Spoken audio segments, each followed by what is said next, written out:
Hey, this is Steve in Dallas, Texas. It's Saturday morning, my friends, and you are listening to Light Talk. Hey, this is Ellen calling in from the outskirts of Philadelphia, and you are listening to Light Talk. And this is David coming to you from the beautiful Belmont Shore neighborhood of Long Beach, California. And if you don't already know, you are listening to Light Talk, and we are the Lumen Brothers. And sister. Why aren't you in St. Bart's? Are you escaping all the storms? Are you up there eating cheesecake? No, the storms didn't really come near St. Bart's, but my granddaughter got married actually in Israel on the 15th of August, and then they all came back to the States for a whole second weekend of wedding parties here in Philadelphia, which is my hometown. So I came up for that and decided to stay through the beginning of the Jewish holidays this weekend and go home on Sunday. Well, that's nice, and you're avoiding the hurricanes. Well, welcome everyone to episode 337. And today we do not have one guest, but we have two guests to chat with. Today we have Richard Cadena and Neel Vasavada. Vasavada, do. Excellent. Hey, Richard and Neel, how you guys doing? Hey, we're great. I'm doing well. Great. Good to meet y'all. Yeah, okay, so where are you calling from, Neel? I am at the RE Plus Convention Renewable Energy Show here in Las Vegas, Nevada. Wow, and you're like in the Venetian. You're like out by the sandwich We're shop. in the Venetian right now. Someone's supposedly delivering me sushi. I've got a nice, comfortable seat. We're all ready to chat. We're usually Awesome. I'm based out of Santa Monica, California, but I figured much more exciting venue to talk to y'all. Absolutely. So you flew out there just to talk to us. That is so awesome. Oh, I drove out here just to talk to you. Well, that's even better. And Richard, where are you calling from? Well, I'll tell you in a minute, but first I just have to say, Neel has a fresh haircut. That is a big deal. You can't see it on the podcast, nice. But Neel has a fresh haircut. So, yes, he's very handsome. I'm supposed to say that. That's right. Dirty long hair, hippie. So Richard, where are you, buddy? I'm in Lake George, New York. So right there is the lake. Well, Richard, it's been like years. We've been doing the show for 7 years now, and we've been trying to get you on for 7 years. And for some reason, you've kept on turning us down. I don't know. I guess we weren't able to pay you enough money. I don't know what it is, but we are all grateful. We are all grateful that you and Neel are here today. And Ellen, why don't you tell our listeners a little bit about these two guys? Great, I'd love to. Richard Cadena is an ETCP recognized trainer and ETCP certified entertainment electrician with 35 years of experience in live event production. He is the author of Electricity for Entertainment Electricians and Technicians, 3rd edition, Automated Lighting, the Art and Science of Moving and Color Changing Light, 3rd edition, Lighting Design for Modern Houses of Worship and Focus on Lighting Technology. As a freelance lighting designer and lighting consultant, he has worked on concert tours, television, theater, motion picture productions, sporting events, and more. His latest projects include lighting the basketball courts for the NBA playoffs and lighting 2 comedy clubs in Austin, Texas. He is technical editor for Plaza Media and a columnist for Lighting and Sound International and Protocol magazines. He is a member of IATSE Local 205 and is an in-demand speaker and trainer. Neel is a driving force in the movement to bring green technology to the events industry. His engineering background and experience with both sustainable energy and live entertainment led him to found Overdrive Energy Solutions. Since completing his mechanical engineering degree, Neel has spent nearly 2 decades working on control systems and engineering consulting for prototype research and development electric vehicle projects. He became involved in live events starting in 2012 and has led business development for capital equipment suppliers and tech companies. The same analytical, data-backed approach to sustainability worked well in growing these businesses. And during the pandemic downtime, he brought these skill sets together to form Overdrive Energy Solutions. Richard and Neel are both speakers at LDI coming up in December this year and have been involved in recent projects bringing solar energy to large events. And there you have it. Wow, you're speaking our language, green. I have a Tesla and I power it with a bunch of solar panels on top of my house, totally green. Steve has a gas guzzler And an oil well. and an oil well in his backyard. And Stan, who's not here, runs his car on coal. So that's really, he's a little bit behind the times. Ellen, obviously, Stan just put solar energy on his house. yeah, but it flew away in the hurricane. That was the problem. But Ellen uses a sailboat, so she's wind energy total away.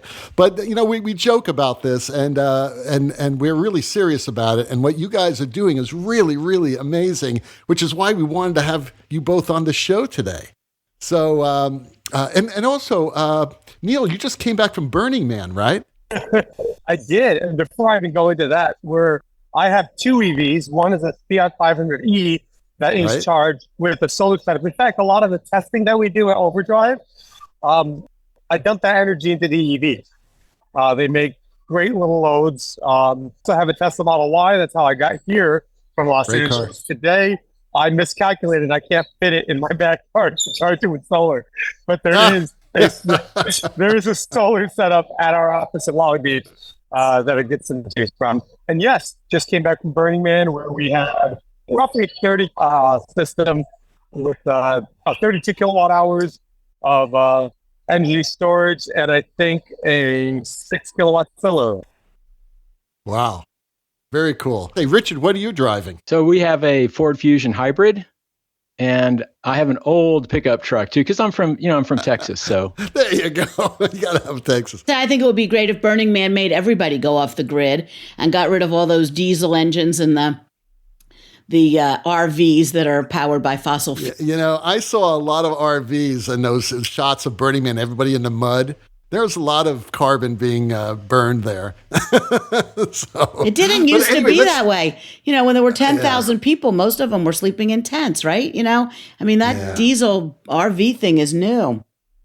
You got to realize, though, that's a lot of there's a lot of images of RV.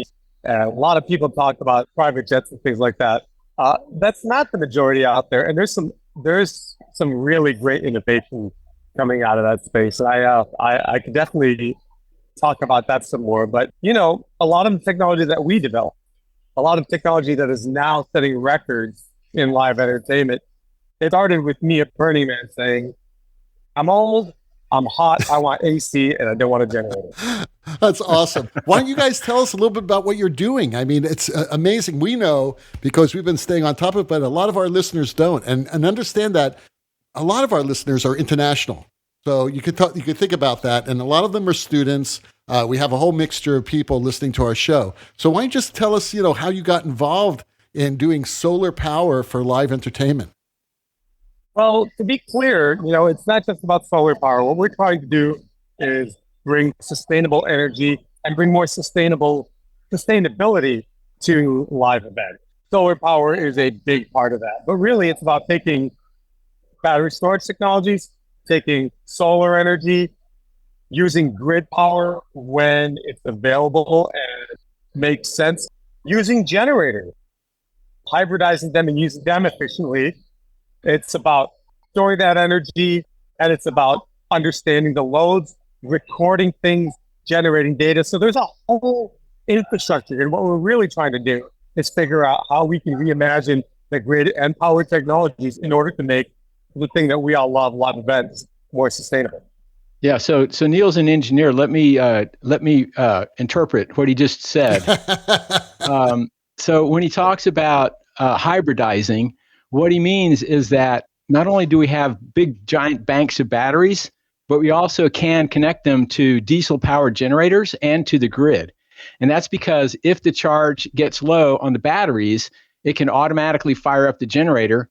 And even though we're burning diesel to recharge the batteries, what happens is that we can load the generator to its full capacity. So it's much more efficient than what it normally is, just running lights on a stage. Because when it's running very lightly loaded, it's very inefficient. But when it's heavily loaded, that's when it's most efficient. So if we have to fire it up, it's going to be running at peak efficiency. Yeah, that was my first question. What do you do when there's no sun or, do you have talk That's something we get all the time. And, you've even heard people talk talking about it when they see these sorts of setups in other applications, like we're crazy. We're charging batteries with diesel. How does that make any sense? Well, it makes a lot of sense when you realize that a very lightly loaded generator is wasting 3 times as much fuel as it could do when it's optimized.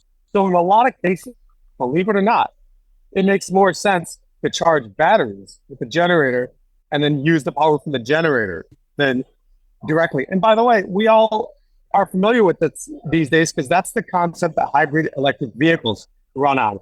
What we're doing with generators is exactly what a Toyota Prius does.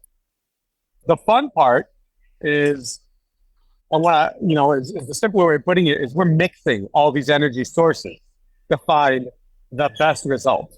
And the cool part about that is we can take the best of many worlds.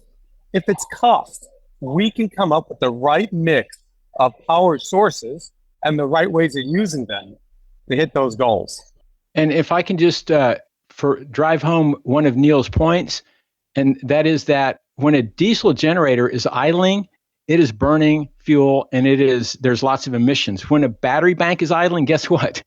Nothing. It doesn't take any energy. It doesn't have any emissions. So what are you finding with like organizers of big festivals and producers of big events? Are they interested in going green, being more sustainable, or are they sort of scoffing at your efforts? I think everyone is interested. Everyone wants to go green, but it's a business and it's driven by cost. Familiarity. People perceive what's familiar as reliable. So I've said many times that this is actually not as much of a technological exercise as it is a cultural exercise. What we need to do is help people in the live events industry understand that A, sustainability does not have to be expensive. In some cases, it's actually cheaper. And then B, just because something's new and unfamiliar doesn't mean it's not a mature technology or it's less reliable. In fact, go look at a diesel engine and then go look at a battery bank and inverter and tell me, what has the potential to be more reliable. The only moving parts in our systems are typically the cooling fans, and they're like small computer cooling fans. We're not talking about like a radiator or a car or something. Yeah, sort of like a Tesla. Right. Yeah. But also, Neel says that people are accepting of it, and they are for the most part, but there are still a lot of people who are doubters. And every time we do one of these events, there are small groups of people who say, oh, you can't do that. It can't be done. The technology doesn't exist, but we've proved it over and over that it can be done. Well, I just want to point out one of the reasons that we have that happening is that in live events, people go to their power provider. They are going to a power company to get their information, their advice, etc. We tend to forget that they're not power companies. They are generator companies. So a lot of the people who we trust, who we go to, rightly so, for power in our live events, they don't really understand this very well. So there's a lot of education that has to be done. And also people have to realize that what they know about power is really about generators. And power is a much bigger field. So I love both of the slogans that you guys have come up with, like giving fossil fuel the boot and music from the sun. I don't know if those are Neelisms or Richardisms, but I like both of them. They're actually reverbisms. They're from reverb.org is an organization we work with quite a bit, and their mission is to bring sustainability to the live event. That's great. So you want to talk a little bit about the two most recent events that you guys did? I think one was in Texas and one was Billie Eilish. Yeah, so they're the two. They're the two biggest in music. I'll start with the Willie Nelson event. He has an event every year called Luck Reunion. Falls around his birthday, which is also South by Southwest. It's at his ranch in Spicewood, Texas. This year, we came in and we covered their stage, their main stage, and a couple smaller stages. We provided a distributed system for site lighting, and we were able to do a couple things. The first thing we accomplished is running, for lack of a better term, a real stage. There's been sustainability stuff at different scales for years now, but you always heard people saying, well, that's a little fair, that's a little holiday event in the city or whatever. This was a Stageline SL 320 with a full tech line, I'm its full backline tech package, everything. You know, it was a real deal. And then the other thing we did at Billie Eilish, I think that stands on its own 2 feet. It was a major stage at a big festival. We didn't power everything there because, you know, we have to earn this. We need to take steps. But, you know, those loads, that equipment is undeniable. Maybe Richard, can you talk a little bit about the technical sides of the size that we did for Willie Nelson and Billie Eilish? Sure. We provided guest services, which included a lighting floor package, video world, audio monitor world, special effects, and then this one very important special effect, the toaster, which started the show. And of all those services, I think that was the one they were most concerned about, because if the show doesn't start off right, then it sets a bad tone, and it, you know, just would be a real downer. So they were very concerned. And that was just a little pneumatic toaster that Billy pops up on the stage from, and it only literally draws, you know, it's a 20 amp circuit. You know, that's what they're concerned about. We were more concerned about the 400 amp service for the lighting floor package, the 200 amp service for video world, and the 200 amp service for audio monitor world. And we supplied 5 services all together, and we had a show, and we did it. It's great. I think what Richard says, you know, I'm always talking about convincing people in culture, right? That example is perfect. A big concern of theirs was a 1,500 watt load, you know, on that was, and how long was it at 1,500 watts, Richard? Less than 10 seconds. It was 1 Q. It was 1 Q. Yeah, exactly. And so we're talking less than 20 amps on a system that was capable of 166 amps continuous, 300 amps in surge, and could push that 166 amps for 2 hours. So some of the things that people are most concerned about, rightfully so again, aren't necessarily the biggest challenges. There's another thing, flip side. So we did a number of different events, and at Luck Reunion, the thing that really knocked us off balance was the Chicken and Waffles Guy. Because believe it or not, 8 waffle irons running at full tilt are using more energy than the entire stage.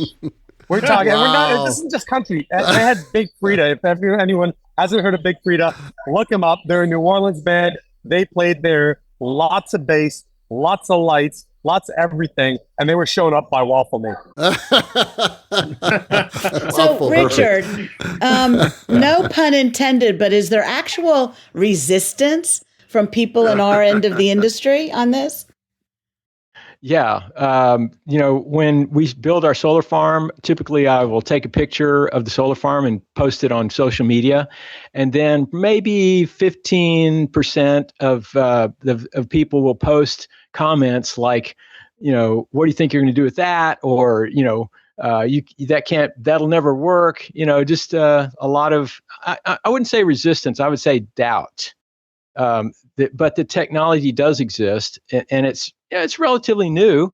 And, you know, I got to hand it to Neel. He started a cutting edge company here, and he's doing some real cutting edge things. I just happen to be riding his coattails. And the technology is, you know, people think of when you see the battery banks, they're huge, they're enormous. And we had a lot of them. And people think of, you know, lithium ion batteries, and they remember the hoverboard, you know, explosions and fires and stuff. But these are not, they're a type of lithium ion, but they're lithium iron phosphate, which have a much, almost zero probability of thermal runaway, which means they won't catch fire, they won't explode, they won't do all that kind of stuff, you know. So, you know, when people see our banks of batteries and our solar panels, they think of those things and they bring them up. They're not shy about it. So we're, like Neel said, there's a lot of, we have to raise awareness, we have to educate, and we have to demonstrate that it can actually be done. Are you going to start teaching classes on how to power with this kind of stuff? We're going to do that at LDI. That's what I want you to talk about. Yeah, Absolutely. absolutely. I mean, education is a big part of it. And what's interesting though is that, trying to figure out classes, because guess what? It's actually easier. It's simpler. What we have to teach people is not a new skill set, but a new way of thinking.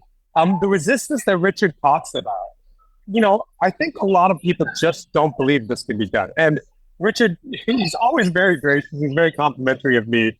I have a 12-year-old kid, and that keeps me on the ground. That's the balancing point because I'm so uncool and not very smart in his eyes. But seriously, I'm just an ADD kid. I've done a lot of different things. I play with a lot of different things. I like airplanes. I love vintage cars. Here I am on a podcast working on sustainability and everything, and I could probably still rebuild an SU carburetor for an MG, blindfolded with one hand. So my background is actually as an engineer. Well, first of all, I'm a mechanical engineer. I work on control systems. So I'm not even an electrical guy, but I worked on EVs and kept in touch with people that I worked with are now U.S. Department of Energy and a few other places, and kept on hearing about the technologies that they're using in their development. I hear about these things in other spaces. I just mentioned aviation, and I've been looking at electric airplane things, the things that they have to do for lightweight, the things that they have to do for fire safety, and stuff like that is remarkable. And what we're doing here is we're aggregating, we're taking things from all these different worlds, and being involved in live events, being involved in live entertainment, I realized that, nobody realizes it. We are one of the best sandboxes to play in, to build this stuff, to develop this stuff. When we're talking about electrification, we have a closed system. We pretty much know what's coming into and out of our event. We're doing the same thing over and over again. I tell you what, there's a lot of engineers out there who wish they were in an environment where they could run whatever they're doing in the field, and it's going to happen again every third night, where you can get that data, you can play with things, you can try things. We have high visibility. So the work we do, hundreds of thousands of people see it. And so there's a big component we're playing here, and simply legitimizing and showing people that there's a better way, a less polluting way, a healthier way to power things. And, the real goal isn't Billie Eilish's show. The real goal is so that my 12-year-old and all his friends and their parents and grandparents realize that we can actually do this better. We can do this in a way that improves all of our lives. And let me tell you, it's a lot easier to do that when you got Billie Eilish in front of you than it is, at a trade show booth here in Vegas. Now, was she involved in any of this? And obviously she knows about it. Is she promoting it herself somehow? Never met her, never spoke to her. The way it goes in this business.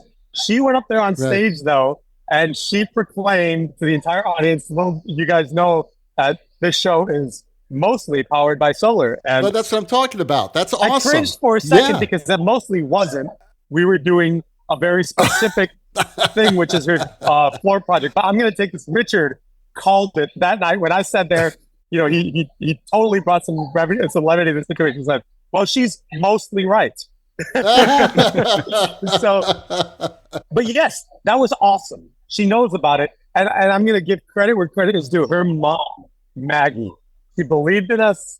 Our partners at reverb.org, they're a nonprofit that's been committed to bringing sustainability to the live entertainment space for 20 years.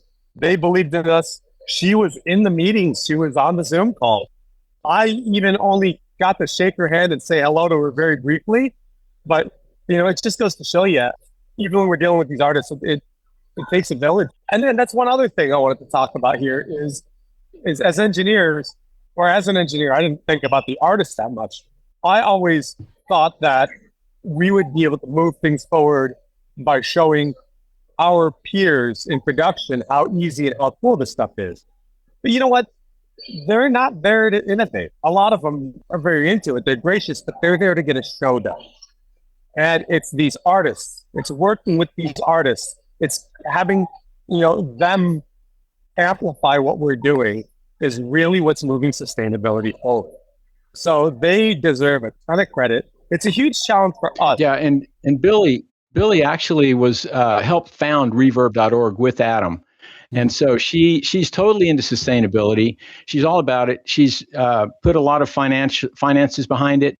And her whole family, like Neel said, her mom and her dad, when we were setting up, we had these giant banks of batteries there. We had 12 of them.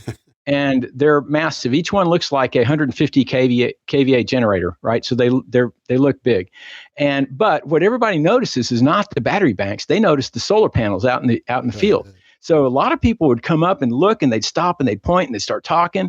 And I would go over and I'd say, hey, aren't those nice? But here, let me show you what they're actually charging. And I'd walk them over. I'd show them the batteries and everything. And I did that to a couple of people. And one of them turned out to be Billie's father, who happens to be a carpenter on the crew. So the whole family, I think, is into sustainability. That's really nice. So, Neel, is this the future? Is this a disruptive technology that will eventually turn the entire live events industry around? Absolutely. I'm more confident about that than I ever have been after these last couple of shows. There are so many other effects. Let's start simple. If your generator was completely silent, if your generator was completely safe from fire and things like that, and if it had no emissions, how could you change what you're doing? Look at a music festival, right? We can reimagine the entire grid. Look at your shows. Why run a 200-foot run of 4-aught 5-wire cam locks the front of house if the generator fits under the desk? Sustainability is very important to us, and it's very important to me personally. But what's driving this is that it just makes sense. And it's, I mentioned before, I was a motorsports engineer. I have a big background in internal combustion engines. And there was a time when I was like, there's ways that we can do this better. And even with all of that background, I've come to realize this is the future. And I'll take it a step further, if I may. Right now what we're doing is we're taking solar panels, collecting sunshine, turning it into electricity and charging batteries. But the battery banks have inverters, which turn it into AC. And then we send it to the stage, and everything we plug in has a power supply that turns it back into DC again. And every time you invert it, every time you go from DC to AC to AC to DC, you lose a little bit of efficiency, and it adds up. So the next step is just straight DC to all of our devices. And then we ratchet up the efficiency even that much more, lower cost by getting rid of some of the components. And I sincerely think that's the next step. I don't know when it's going to happen, but someday it's going to happen. Yeah, wouldn't that be a huge infrastructure issue by doing something like that? I mean, I totally agree. It would be a lot more efficient. Before we go there, though, nerds, a moment of nerdity here. I am actually sitting across from our lead engineer, Sean Jacobs, and Richard knows well. Richard, I rolled into this trade show, and the first thing Sean tells me is about digital DC over Cat5 power cables. I was like, oh boy, we love this stuff. Right. And this is so cool to have Richard kind of as part of our team here, and it's very organic and unofficial. Richard, we work together. We love working together. But yes, the DC stuff. David, I really want to address what you said, because there's a lot of misinformation that we have to deal with. Okay, and a very common one is that the grid can't handle this stuff. Well, first of all, that has been put to bed in energy circles years and years ago, because a very, very simple statistic is that the rollout of additional grid capacity as it's scheduled is already exceeding how quickly we could roll out electrification. So when somebody says to draw a parallel with electric cars, someone says, well, our grid can't handle if everyone switches to electric cars tomorrow. David, I don't know if you or Steve was the one who was going to write everybody a check to turn in their car tomorrow and get a new electric one. But as long as it's going to take a decade or 2 decades or whatever for that transformation to happen, right now the deployed energy resources, the construction projects and everything like that are exceeding the projections for those demands. It's when you talk to people from the U.S. Department of Energy and the science space, this is not a question, it's just a thing, right? But this is that's why I say it's cultural. These are the sort of elements that come up that you got to address. There's no issue. All of our phase out of generators is slower than the phase in of additional grid capacity. Yeah, and also DC transmission is actually more efficient than AC because of something called the skin effect, which means that for alternating current, the higher the frequency, the more the current travels along the skin of the conductor and not through the center, which adds resistance. But with DC, you don't have a skin effect, so it's much more efficient to have DC power transmission. So Richard has been learning about mechanical engineering and Neel has been learning about electricity and live events, and you're a great team. So what this means that Edison is rolling over in his grave and Tesla's going to say, "I told you so." If you guys had listened to, if you'd listened to NPR this morning, I don't think it's 2 decades. It was General Motors. The announcement they made today was 100% battery-driven GM products by 2035.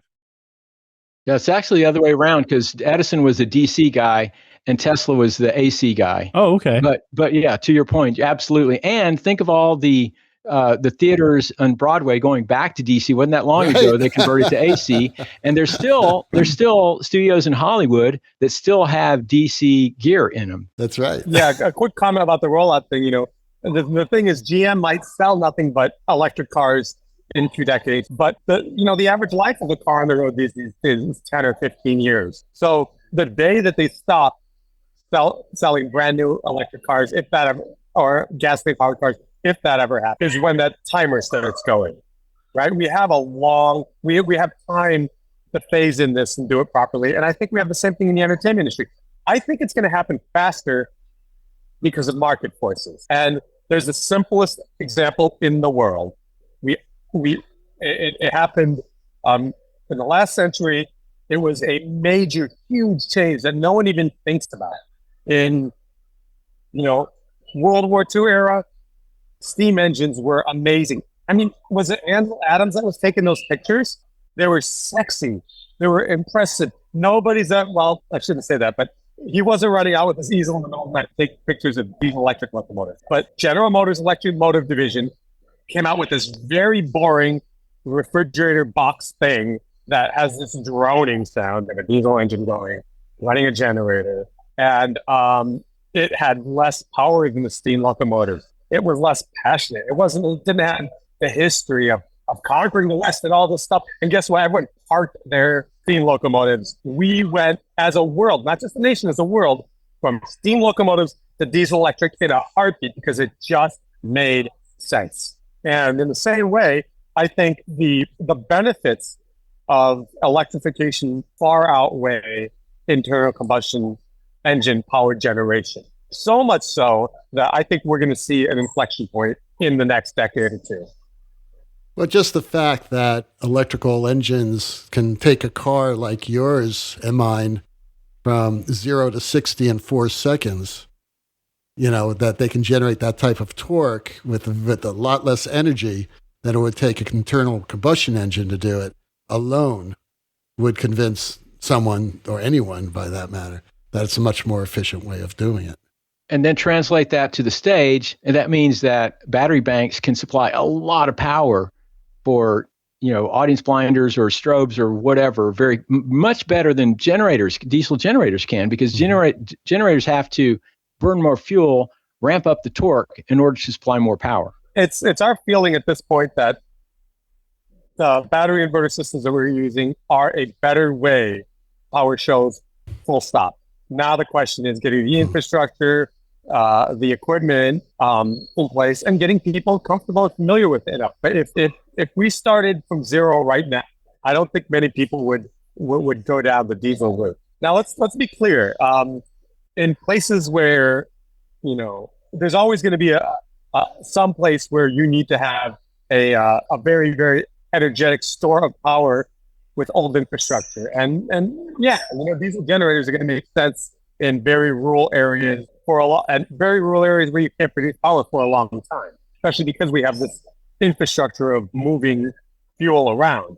But if you got to choose right now from scratch, it's the only difference. The only negative thing is that it takes a whole lot longer to charge batteries than it does to fill a diesel tank. But with that being the main drawback, there are many, many other ways to get around that, to change the way we use things and behave, so that that's not a disadvantage. David, I'll take one step further. So you said you have a Tesla. We drove the Model Y out to Chicago, and we drove it to bring our dog out to the show because I don't want to leave our dog in LA for 2 weeks. Hey, the Y is great for dogs. They have a lot of room. Oh my in the God, back. dog mode! If you guys don't know about dog mode, the dog mode is awesome. You know, I mean, it's the greatest thing that this guy invented. But you know, but just to clear it up, I have an S, and my girlfriend, who happens to be counselor for this show as well, she has a Y. We just bought a Y for her, and I think the Y is a better car than the S, to tell you the truth. She works for Dewey, Cheatham, and Howe. Yeah. It's a better way of doing things. And my story about the Chicago road trip is this, okay? At the end of the day, I've done that trip. I'm from Chicago. I think at one point on that trip, I did a list. I think it's almost a dozen times I've gone between Chicago. And I've done it on a motorcycle. The smallest thing was a motorcycle. The biggest thing was a 24-foot box truck. So I have done that trip a lot. Mm-hmm. This was the best way of doing it. Now, people will say, well, what about charging? And yes, we had to stop every 2 to 2.5 hours or so. 2.5 hours. For 20, 30 minutes. And I'm at the point in my life, and we're traveling with a dog. Got to do it anyway. We're going to do that anyway. David, actually, honestly, on the drive here, I thought to myself, I'm going to do this. I fully charged the car. I took off. I'm like, we can make it to Vegas on one charge, no problem. Let's just say my morning coffee was the limiting factor, not the car. And in the same way, taking it back to the stage, what we're going to find is that the perceived drawbacks aren't really drawbacks, because we can actually change the way that we're powering things in a way where that stuff doesn't matter. If you have solar, you can charge batteries on a small circuit. How many shows have you guys done or heard of where they had shore power at the building? It just wasn't enough. Well, if you have a 50 amp service charging your batteries 24 hours, all of a sudden it's fine. You can run 200 amp services. You can run 400 amp services for a show and have that thing charging the whole time. You can, I live in Santa Monica. There's something I'll talk about with the sustainability director of the city of Santa Monica. They have these free concerts on the Santa Monica Pier. They have to bring generators in for it. There's plenty of stuff there. There's plenty of power there. Well, no, there's plenty of electrical power out there. There's plenty just not, of sun out there. 3-phase cam lock available right there. Uh-huh. They can park a battery unit there all summer and run their entire concert series off of just grid power. They don't even need the solar, eliminating all of the distro, cable ramps, eliminating the fuel delivery, all of that stuff. So, I hope that answers the question. Planning cross-country trips in an EV is very similar to planning for battery inverter systems powering a stage, because ordinarily, if you have diesel generator, you just run. You've got a big enough fuel tank. You can run your show all night, not worry about running out of fuel. With battery inverter system, you need to plan ahead, and you need to know how much energy you need. So in the old days, we would just add up all the wattages, but today we need to think about energy, watt hours, so that we plan appropriately and have enough energy so that we don't run out of power during the show. This is also driving across Texas is like a cross-country trip, and I'm thinking about this now, and I'm loving the idea. I can now legitimately stop every 2 hours at Buc-ee's, and my wife can't say a thing. It's me and Buc-ee's every 2 hours. I love Buc-ee. Yeah, you gotta love it. So guys, I know we're running out of time because Neel has to get back to his convention. He's finishing his sushi right now. Was it good, Neel? It was excellent. Was it good Thank sushi? You. Of course it is. It's Vegas. It probably costs $80. I hope I muted at the appropriate moments. Yo, you did. But for our audience, no one knows. You know. At this point, they do know that you're eating sushi, which is a wonderful thing. Richard, thank you for coming by. I mean, you guys are great. And by the way, Ellen, when are they doing do we have a schedule yet for them at LDI? We do. Everyone should go to, I don't have it off the top of my head, unfortunately, but Richard is teaching 3 full-day courses this year. Wow.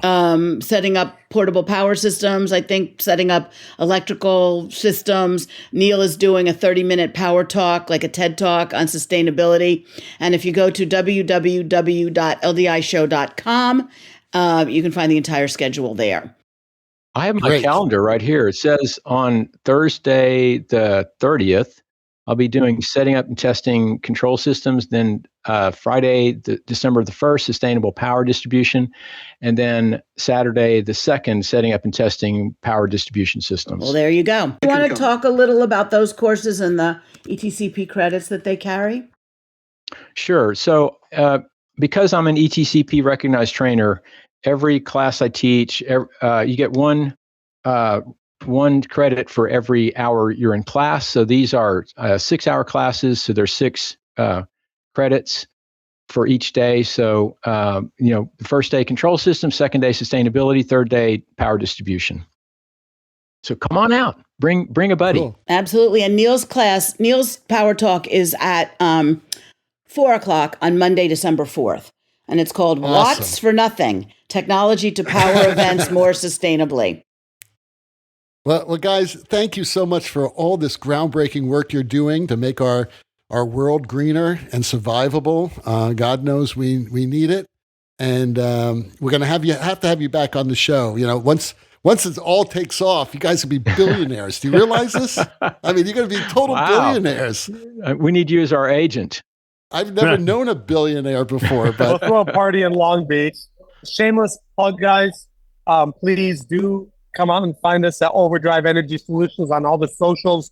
I love engaging with people who hear these podcasts and things and want to chat. So come find us. We're all on all the big platforms. Overdrive Energy Solutions. I was going to say, I think we should power one of the stages at LDI. There you go. All right. Absolutely. Stan will bring his hamster for the Light Talk stage, right? That's how we're going to do it. Well, the rocking sounds of the Luminoids tell us that once again you spent another morning listening to Light Talk. You can hear our show on just about every podcast site out there. Check out our website at lighttalk.org and be sure to follow us on Facebook. And subscribe to our podcast. That way you will not miss a second of Light Talk insanity. No guarantee is offered regarding the accuracy of any statements or opinions made on this podcast. However, if you do decide to litigate, the Snoop Group with the legal team of Sparks, Burnout, and Chase will defend us until our retirement funds are depleted. Light Talk is written and produced by the Lumen Brothers, coming to you from Philadelphia, Long Beach, Las Vegas, Lake George, New York, and the Big D. And be sure to join us next week when we talk more about lighting shenanigans and serve you more of our casserole of nonsense. Light Talk, broadcasting questionable Lumen knowledge and humor around the world. So we'll see you next Saturday morning. Bye-bye from Light Talk. Bye. Thanks for having us. Really enjoyed it. Thanks for having us.